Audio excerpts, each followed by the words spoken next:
तो आ गए आप लोग। चलिए जब आ ही गए तो कुछ पढ़ ही लेते हैं। तो दोस्तों, दीपक लॉ क्लासेस में आपका स्वागत है और आज हम लोग पढ़ेंगे mercantile law.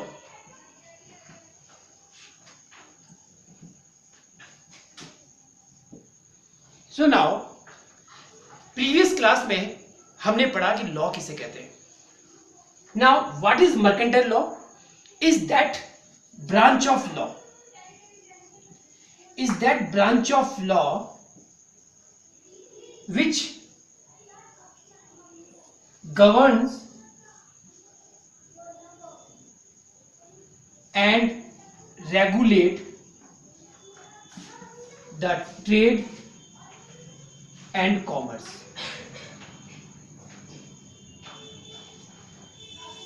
Means mercantile law वो लॉ की एक ब्रांच है जो ट्रेड एंड कॉमर्स को गवर्न करती है, उसे रेगुलेट करती है।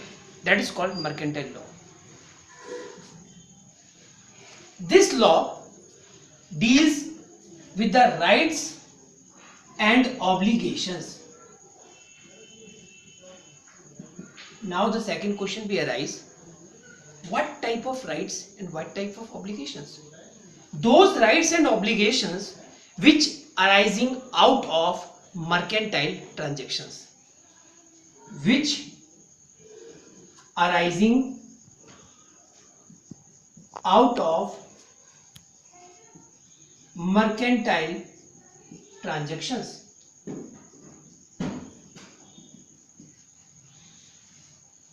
बच्चों, मर्केंटाइल लॉ को ही हम बिजनेस लॉ कहते हैं, इसी को ही हम कॉमर्शियल लॉ भी कहते हैं। नाउ एक क्वेश्चन जरूर हमारे दिमाग में आता है कि what are the sources of mercantile law. तो मैं आपको यहां बता दूं, our mercantile law is totally based on English common law.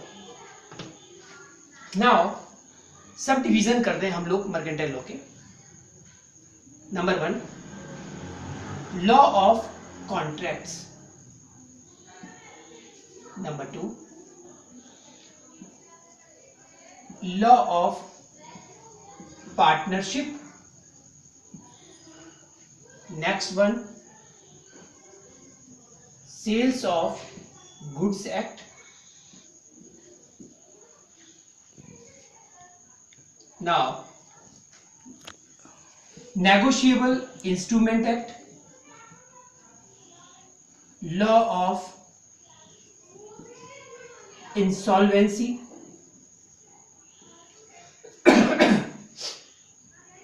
law of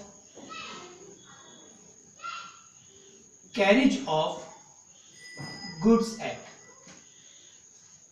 All these laws are subdivision of mercantile law.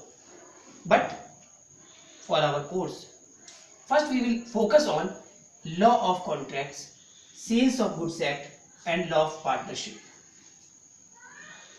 What do you mean by law of contract?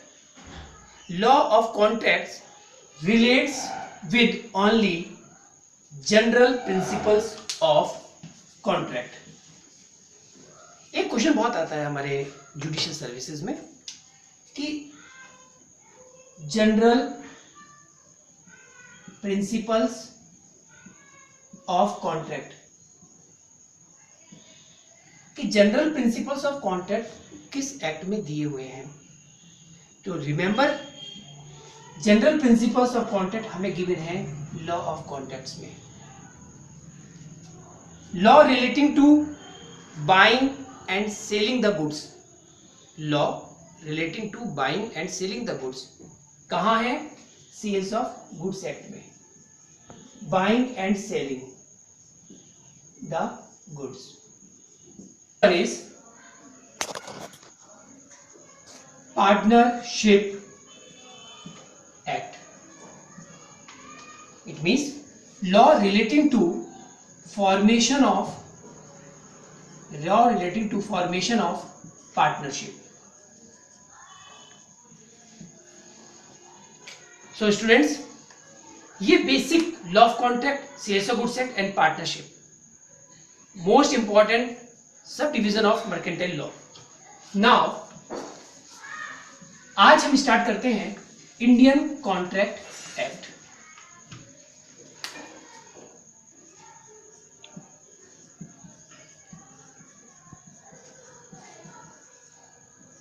Indian contract act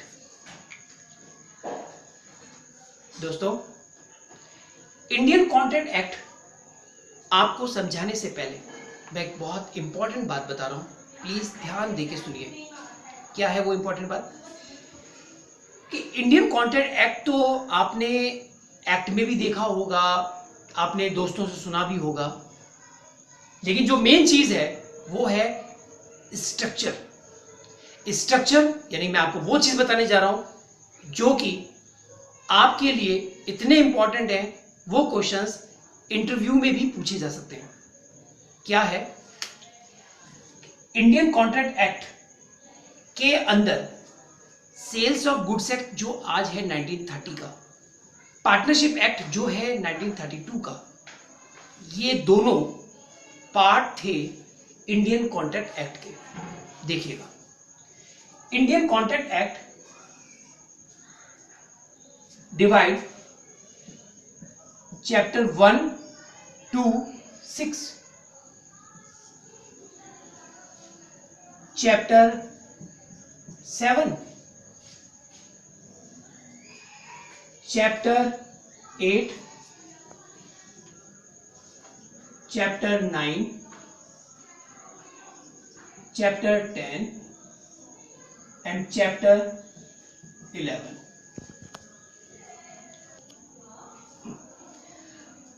देखिए students, आप लोग confuse मत होइएगा, text books के chapters की बात नहीं कर रहा हूं, मैं बात कर रहा हूं एक्ट की। इस एक्ट के अंदर चैप्टर्स होंगे, उन चैप्टर्स में सेक्शंस डिफाइंड होंगे। So now chapter 1 to 6 belong करते हैं सेक्शन 1 से लेके 75 तक। ये वो क्वेश्चन है जो ज्यादातर पूछा जाता है। क्वेश्चन कैसे पूछते हैं? What are the general principles of contract, या in which section the general principles of contract be specified. So the answer is section 1 to 75 of Indian Contract Act explain the general principles of contract. This explains general principles of contract. Okay, now chapter 7. Chapter 7 means section 76 से लेके 123। अब आपको एक बहुत खास बात बता रहा हूं, ध्यान से सुनिए।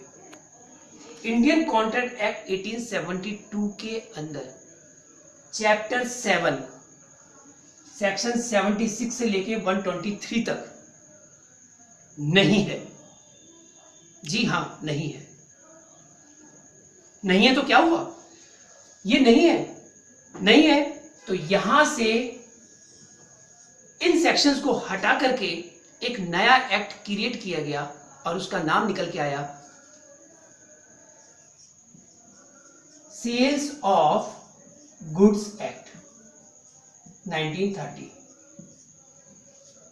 तो ये था पहला आपके लिए सरप्राइज कि sales of goods act was part of Indian contract act. तो ये क्वेश्चन आपसे पूछा जाता है, whether sales of goods act is was the part of Indian Contract Act। और यहां स्टूडेंट इस बात को ध्यान से सुन नहीं पाता कि पूछने वाले ने इस पूछा है या वाज पूछा है। Was yes, is no, because now the sales of goods act is a independent act. वो एक अलग एक्ट बन गया। पहले इसके प्रोविजंस चैप्टर 7 में थे जो कि इंडियन कॉन्ट्रैक्ट एक्ट के अंदर आता था। Chapter 8 deals with section 124 to 147। 124 से 147 तक क्या बताते हैं? Contract of indemnity and guarantee. Contract of indemnity and guarantee कहाँ है? इंडियन कॉन्ट्रैक्ट एक्ट के चैप्टर 8 में सेक्शन 124 से लेके 147 तक, चैप्टर 9 सेक्शन 148 से लेके 181 तक क्या बताता है? ये बताता है contract of bailment, contract of bailment. Chapter 10 चलता है 182 से लेके 238 और ये सेक्शन क्या एक्सप्लेन करते हैं? एजेंसी। एंड लास्ट चैप्टर 11 है सेक्शन 239 से 266। अगेन इंपॉर्टेंट चीज क्या है कि चैप्टर 11 इंडियन कॉन्ट्रैक्ट एक्ट में अब आपको नहीं मिलेगा। क्यों नहीं मिलेगा? क्योंकि ये हट करके और बन के आ गया the Indian partnership act 1932।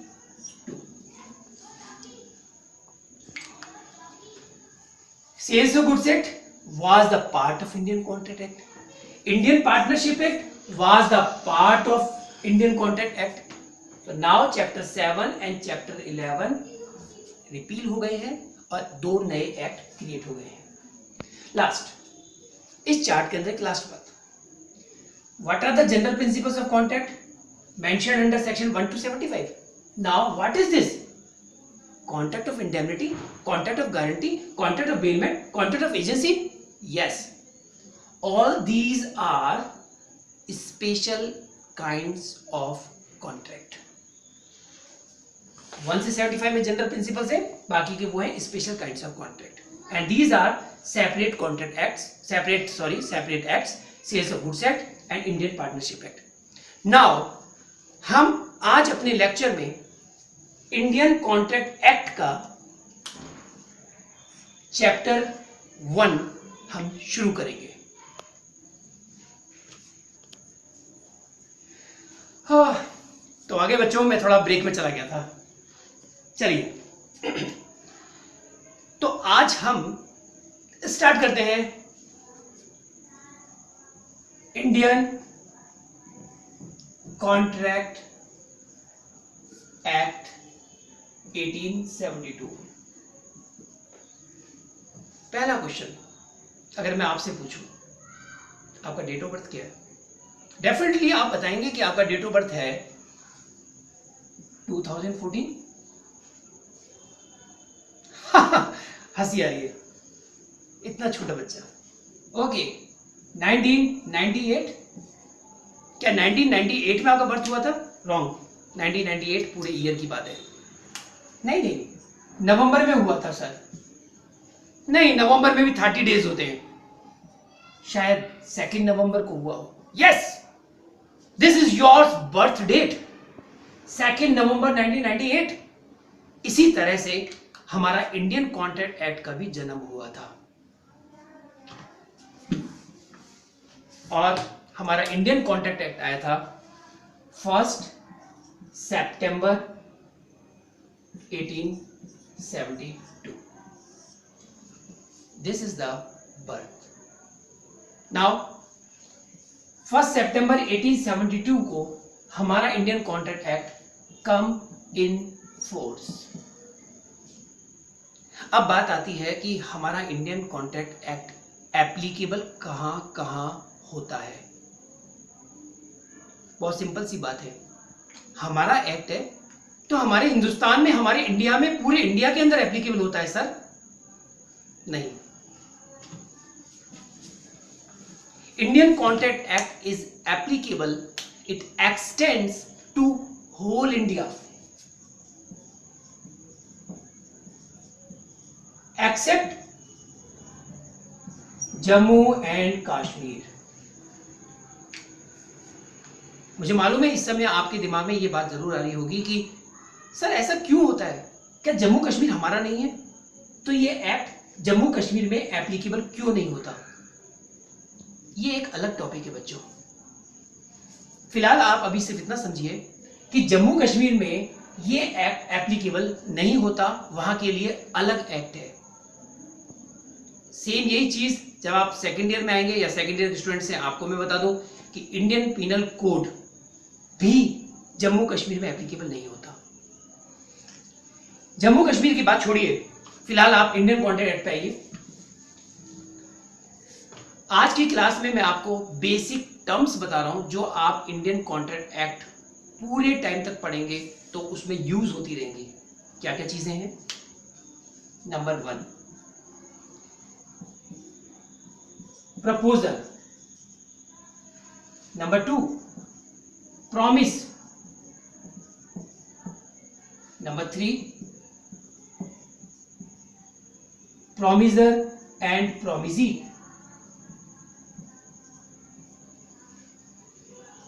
4, consideration. 5, agreement. 6, reciprocal promise. 7, void agreement. 8, contract. 9,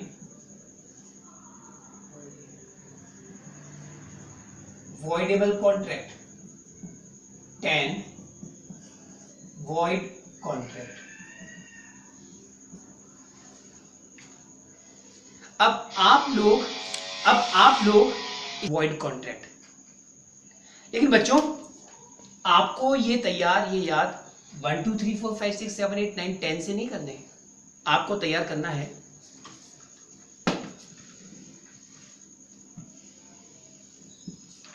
और ये पूरे के पूरे आज की क्लास में आप सबको तैयार हो जाना चाहिए। देखिए, मैंने आपको जो पहले बताया था कि इसका इन्फोर्समेंट कब हुआ, 1 सितंबर 1872 को come in force, it extend to whole India except Jammu and Kashmir. ये बातें थी सेक्शन 1 में, और ये जो चीजें हैं, ये जो आपको डेफिनेशंस नजर आ रही हैं, ये है सेक्शन 2 में। तो इसको बोलेंगे 2 का ए। तो सेक्शन 2A में क्या डिफाइन है? प्रपोजल। 2 का B, 2 का C, D, E, F, G, H, I, J। आपको A B C D E F G H I J तक याद रखना है। वेरी वेरी वेरी इंपॉर्टेंट बात, ध्यान से सुनिए। एग्जाम में क्वेश्चन इस तरह से पूछा जा सकता है, कॉन्ट्रैक्ट डिफाइंड अंडर सेक्शन, और ऑप्शन दिए हुए होंगे आपको।